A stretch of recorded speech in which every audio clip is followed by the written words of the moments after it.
오후 2시 점심시간이 막 지나가려는 시각입니다. 서울 변두리 한 골목에 자리 잡은 작은 국밥집에서는 여전히 분주한 움직임이 이어지고 있었습니다. 뜨거운 김이 피어오르는 주방에서는 국물 끓는 소리가 끊이지 않았고 좁은 홀에서는 늦은 점심을 먹으러 온 손님들이 삼삼오오 앉아 숟가락을 놀리고 있었죠. 그 사이를 조용히 오가는 한 여성이 있었습니다.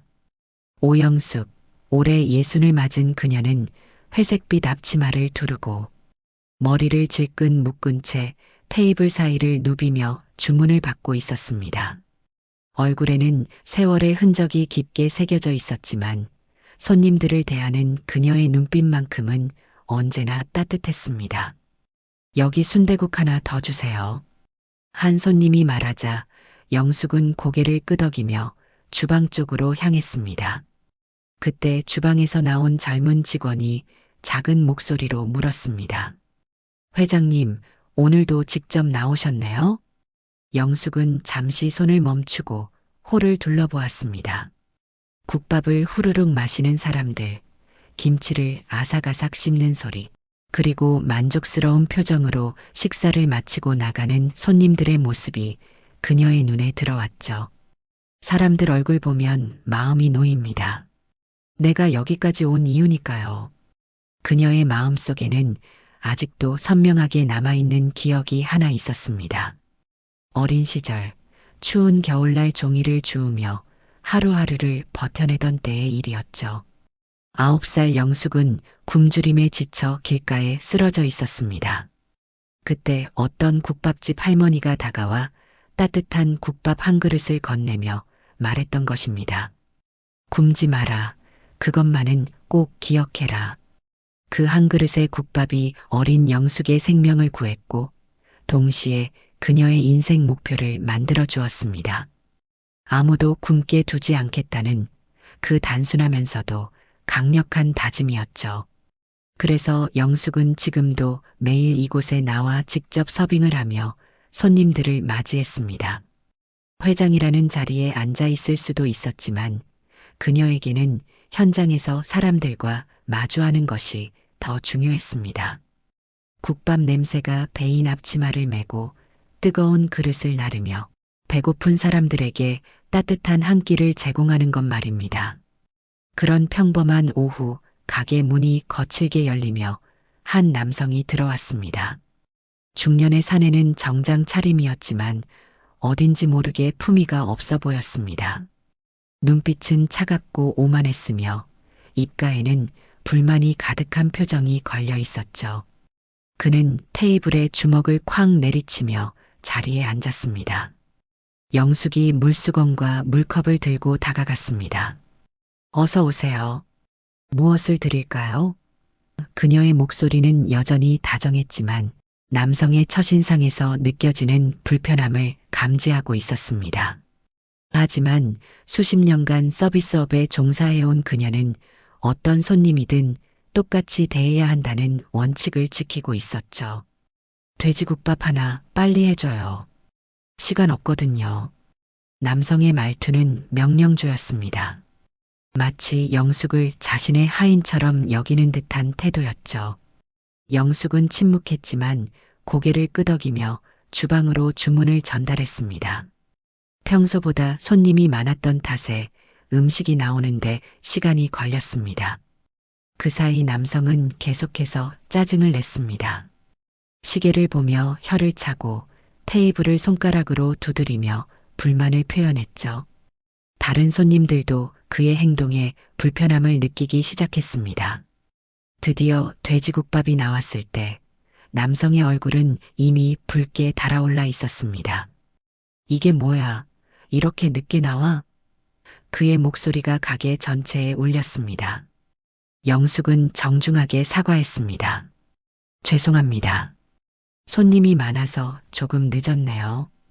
국밥이 뜨거우니 조심해서 드세요. 하지만 남성의 화는 더욱 커져만 갔습니다. 뜨거우니 조심하라고? 이딴 것도 서비스라고 하는 거야? 그는 숟가락으로 국물을 떠서 맛을 보더니 얼굴을 찌푸렸습니다. 맛도 없고 서비스도 엉망이네. 청소나 잘하지 그랬어? 주변 손님들이 하나둘 그를 쳐다보기 시작했습니다. 어떤 이는 고개를 저었고 어떤 이는 혀를 찼습니다. 하지만 영숙은 여전히 차분함을 유지하며 말했습니다. 불편하시다면 다른 반찬을 더 가져다 드릴게요. 김치찌개도 있습니다. 남성의 분노는 점점 더 격해졌습니다. 마치 오늘 하루 쌓인 모든 스트레스를 이 작은 국밥집에서 풀어내려는 듯 했죠. 다른 반찬? 이런 곳에서 뭘 기대하겠어요? 그는 일어서서 소리를 질렀습니다. 이건 국도 아니야. 물에 고춧가루 푼 것 같네. 영숙의 얼굴에 잠시 상처받은 표정이 스쳤지만 곧 평상시의 미소를 되찾았습니다.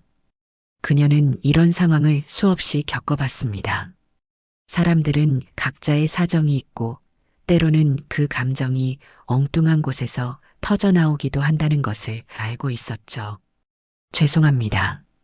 입맛에 안 맞으시면 다른 메뉴로 바꿔드릴게요. 하지만 남성은 영숙의 선의를 비웃기라도 하듯 더욱 큰 소리로 말했습니다. 바꿔? 시간만 더 낭비하겠네.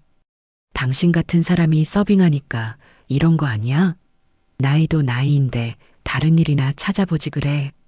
가게 안이 순간 조용해졌습니다. 모든 손님들이 숨을 죽이고 상황을 지켜보고 있었습니다. 누군가는 핸드폰을 꺼내 영상을 찍기 시작했죠. 영숙의 손이 미세하게 떨렸지만 그녀는 여전히 고개를 숙이며 말했습니다. 정말 죄송합니다. 제가 부족해서 그런가 봅니다. 그때 남성이 결정적인 행동을 했습니다. 식탁 위에 물컵을 집어들더니 영숙의 앞치마에 물을 부었습니다. 차가운 물이 그녀의 옷을 적셨지만 영숙은 꼼짝하지 않았습니다. 그리고 마지막으로 남성은 가게 바닥에 침을 뱉었습니다. 이딴 더러운 곳에선 밥도 못 먹겠네. 침이 바닥에 떨어지는 순간 가게 안의 분위기는 얼어붙었습니다. 그 누구도 이런 모욕을 예상하지 못했기 때문입니다. 영숙은 묵묵히 걸레를 가져와 바닥에 침을 닦기 시작했습니다. 그때 주방에서 점장이 나와 말했습니다. 회장님, 제가 나가서 처리할게요. 하지만 영숙은 고개를 저었습니다. 아니에요. 여기선 제가 직원입니다. 그녀의 목소리는 여전히 평온했지만 그 속에는 깊은 슬픔과 동시에 흔들리지 않는 신념이 담겨 있었습니다. 남성이 가게를 나간 후에도 한동안 적막이 흘렀습니다. 다른 손님들은 어떻게 반응해야 할지 몰라하며 서로를 바라보았죠. 어떤 이는 영숙에게 다가가 괜찮으시냐고 물었고 어떤 이는 저런 인간도 다 있네라며 혀를 찼습니다. 영숙은 여전히 차분하게 뒷정리를 하고 있었습니다. 젖은 앞치마를 갈아입고 흐트러진 머리를 다시 정리하며 마치 아무 일도 없었던 것처럼 다른 손님들을 돌보기 시작했습니다.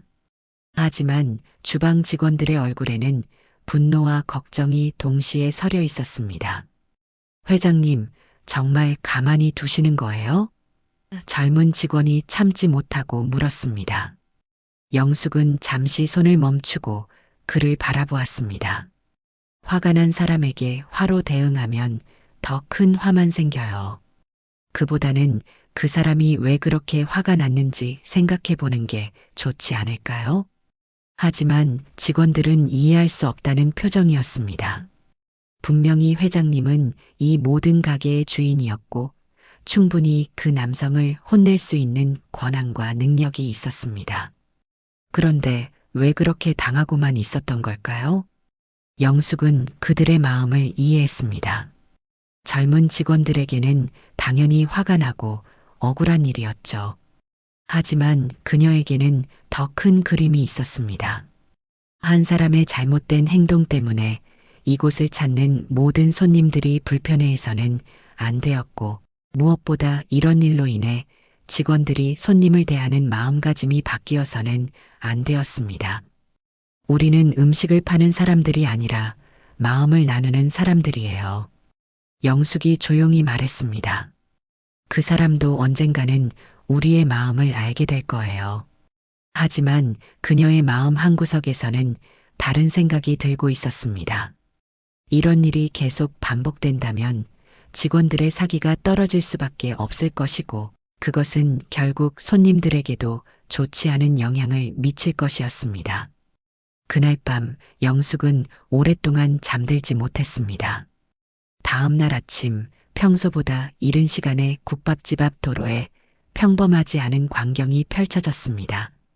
검은색 고급 세단 세 대가 나란히 주차되어 있었고, 그 차들에서 정장을 말끔히 차려입은 사람들이 하나둘 내리기 시작했습니다. 모두 6명이었고 그들의 움직임은 마치 훈련받은 군인처럼 정확하고 신속했습니다. 맨 앞에 선 사람은 키가 크고 인상이 날카로운 중년 여성이었습니다. 그녀는 비서실장 김정희였고 영숙 회장의 오른팔 역할을 하는 사람이었죠. 그녀의 뒤로는 각 부서에서 파견된 유능한 비서들이 서 있었습니다. 모두 심각한 표정을 짓고 있었고 손에는 각종 서류와 태블릿을 들고 있었습니다. 김정희가 국밥집 문을 열고 들어서자 이미 출근해 있던 직원들이 모두 일어나 인사를 했습니다. 안녕하십니다. 그들의 목소리가 하나로 모아져 가게 안에 울려 퍼졌습니다. 아직 손님이 없던 시간이라 다행이었지만 만약 손님들이 있었다면 깜짝 놀랐을 것입니다. 영숙 회장님은 어디 계십니까? 김정희의 목소리는 평상시보다 더욱 차갑고 단호했습니다. 점장이 얼른 주방 쪽을 가리키며 말했습니다.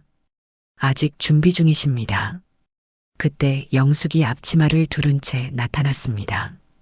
어제와 똑같은 모습이었지만 오늘은 그녀 주변의 분위기가 달랐습니다. 정희 씨, 왜 이렇게 일찍 왔어요? 영숙의 목소리는 여전히 따뜻했지만 김정희의 표정은 굳어 있었습니다. 회장님, 어제 일에 대해 보고받았습니다. 더 이상 참고 계실 필요 없습니다. 그녀의 말에는 분노가 억제되어 있었습니다. 영숙은 잠시 망설였습니다. 사실 그녀도 어제 일 때문에 밤새 고민했던 것이 사실이었습니다. 하지만 여전히 큰 일로 만들고 싶지는 않았습니다. 괜찮다고 했잖아요. 이런 일로 회사 사람들까지 움직이게 하고 싶지 않아요. 하지만 김정희는 고개를 저었습니다. 회장님께서 당하신 모욕은 곧 우리 회사 전체에 대한 모욕입니다. 이런 일을 그냥 넘어갈 수는 없습니다. 오전 10시, 어제 그 남성이 다시 나타났습니다. 아마도 어제 먹지 못한 식사를 하려고 온 것 같았습니다. 하지만 가게 문을 열고 들어선 순간 그는 어제와는 완전히 다른 광경을 마주했습니다. 정장을 입은 6명의 사람들이 가게 한쪽에 서 있었고 그들의 시선이 모두 자신에게 집중되어 있었습니다. 어제 그 아저씨네요. 한 직원이 작은 목소리로 말했습니다. 김정희는 고개를 끄덕이며 다른 비서들에게 신호를 보냈습니다. 그들은 즉시 움직이기 시작했습니다. 한 명은 가게 문을 잠갔고 또 다른 한 명은 카메라를 설치하기 시작했습니다. 남성은 상황을 파악하지 못한 채 어리둥절해했습니다. 뭐 하는 거예요? 왜 문을 잠가요? 그의 목소리에는 어제의 오만함 대신 당황스러움이 배어 있었습니다. 김정희가 천천히 그에게 다가갔습니다. 안녕하세요. 저는 이 국밥집 체인의 본사 비서실장입니다. 김정희가 명함을 꺼내며 말했습니다. 남성은 명함을 받아들고는 눈을 크게 떴습니다. 본사? 체인? 이게 체인점이었어요? 네, 맞습니다. 그리고 어제 당신이 폭언을 하고 모욕을 준 분은 바로 이 체인 전체의 소유주이자 회장님이십니다. 김정희의 말에 남성의 얼굴이 창백해지기 시작했습니다. 그는 어제 자신이 한 행동들을 떠올리며 식은땀을 흘리기 시작했습니다. 그럴 리가 없어요. 그냥 서빙하는 아주머니였는데 남성이 떨리는 목소리로 말했습니다. 그때 또 다른 비서가 태블릿을 들고 나타났습니다. 어제 상황이 모두 녹화되어 있습니다. 폭언, 물 뿌리기, 그리고 침 뱉기까지 모든 것이 기록되어 있습니다. 그 순간 가게 문이 열리며 경찰관 2명이 들어왔습니다. 김정희가 미리 신고를 해둔 것이었습니다. 모욕죄와 업무방해죄로 신고 접수된 사건입니다. 경찰관이 말하자 남성은 완전히 무너져 내렸습니다. 제발 용서해 주세요. 제가 잘못했습니다. 영숙이 조용히 나타나 말했습니다. 괜찮습니다. 이 정도면 충분해요. 하지만 김정희는 고개를 저었습니다. 회장님, 이런 일이 다시 일어나지 않도록 확실히 해야 합니다. 경찰이 남성을 데려간 후 가게 안에는 정적이 흘렀습니다. 직원들은 모두 놀란 표정으로 서 있었고 비서들은 후속 조치에 대해 조용히 논의하고 있었습니다. 영숙은 의자에 앉아 깊은 생각에 잠겨 있었습니다.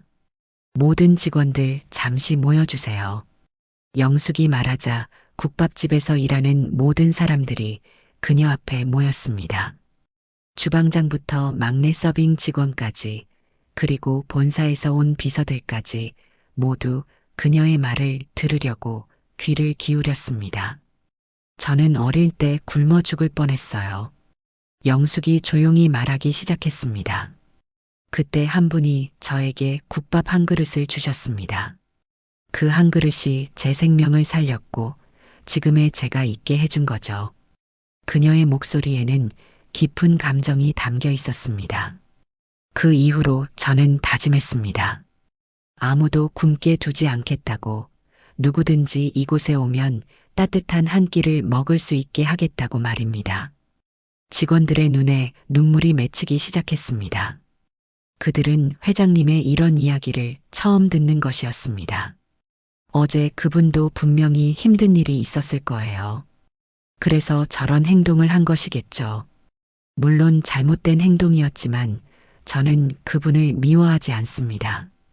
영숙의 말에 김정희가 고개를 저었습니다. 회장님, 너무 선량하십니다. 선량한 게 아니라 이해하는 거예요. 영숙이 미소를 지으며 말했습니다.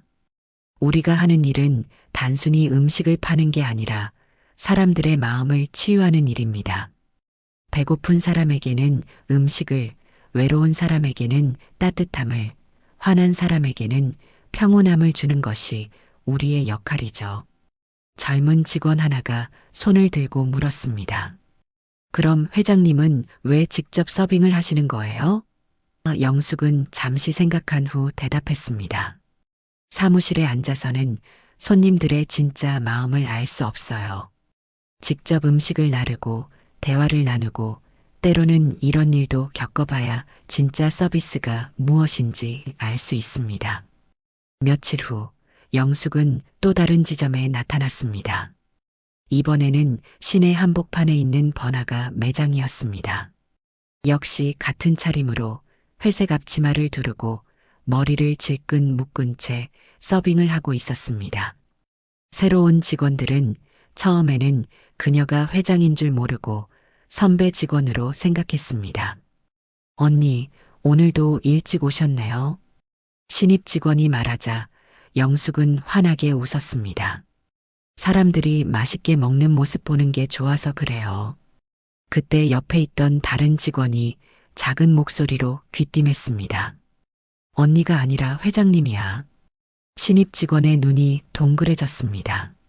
정말요? 회장님이 직접 서빙을 하신다고요? 영숙은 그런 반응이 익숙했습니다. 회장이라고 해서 특별한 건 없어요. 우리 모두 같은 일을 하는 사람들이니까요. 점심시간이 되자 손님들이 하나둘 들어오기 시작했습니다. 영숙은 능숙하게 주문을 받고 음식을 나르며 손님들을 맞이했습니다. 어떤 손님은 여기 음식이 정말 맛있어요 라고 말했고 어떤 손님은 서비스가 정말 좋네요라고 칭찬했습니다. 그런 말을 들을 때마다 영숙의 얼굴에는 진심 어린 미소가 떠올랐습니다. 이것이 바로 그녀가 원하던 것이었습니다. 사람들이 맛있는 음식을 먹고 행복해하는 모습, 따뜻한 한 끼로 하루의 피로를 달래는 모습이 그녀에게는 가장 큰 보람이었습니다. 회장님, 정말 매일 이렇게 나오시는 거예요? 신입 직원이 신기하다는 듯 물었습니다. 영숙은 국그릇을 나르며 대답했습니다. 국밥은 사람을 살리는 음식이에요. 사람도 마음도 살리죠. 그러려면 이 손으로 직접 나눠야 해요. 해가 저물어가며 하루 일과가 끝나갈 무렵 영숙은 마지막 손님을 배웅하고 가게 정리를 도왔습니다. 젊은 직원들이 회장님은 가셔도 됩니다라고 말했지만 그녀는 끝까지 함께 청소를 마쳤습니다. 바닥을 닦고 테이블을 정리하고 주방 설거지까지 거들었습니다. 회장님, 이해가 안 돼요. 신입 직원이 솔직하게 말했습니다. 이렇게 큰 회사 사장님이 왜 직접 이런 일까지 하시는 거예요? 영숙은 잠시 손을 멈추고 창밖을 바라보았습니다. 거리에는 하루 일과를 마친 사람들이 분주히 오가고 있었습니다. 저기 지나가는 사람들 봐요. 영숙이 말했습니다. 모두 각자의 사연이 있을 거예요. 힘든 하루를 보낸 사람, 기쁜 일이 있던 사람, 걱정이 많은 사람들이죠. 그런 사람들이 우리 가게에 들어와서 따뜻한 국밥 한 그릇 먹고 조금이라도 위로받을 수 있다면 그게 바로 제가 이 일을 하는 이유입니다. 그녀는 계속해서 말했습니다. 사무실에 앉아서 숫자만 보고 있으면 그런 걸 느낄 수 없어요. 손님들의 표정, 목소리 톤, 작은 변화들을 직접 봐야 진짜 좋은 서비스가 무엇인지 알 수 있거든요. 직원들은 고개를 끄덕이며 그녀의 말에 공감했습니다. 마지막 정리를 마치고 나서 영숙은 모든 직원들과 인사를 나누었습니다. 오늘도 수고 많았어요. 내일도 좋은 하루 되세요. 그리고 그녀는 조용히 가게를 나섰습니다. 뒤돌아보니 가게 간판에 불이 켜져 있었고 내일도 또 다른 사람들이 이곳을 찾아올 것이었습니다. 집으로 돌아가는 길, 영숙은 어린 시절 그 할머니가 해주셨던 말을 떠올렸습니다. 굶지 마라. 그것만은 꼭 기억해라. 이제 그녀가 그 할머니가 되어 수많은 사람들에게 따뜻한 한 끼를 제공하고 있었습니다. 그것이 그녀의 사명이었고 앞으로도 계속해 나갈 일이었습니다.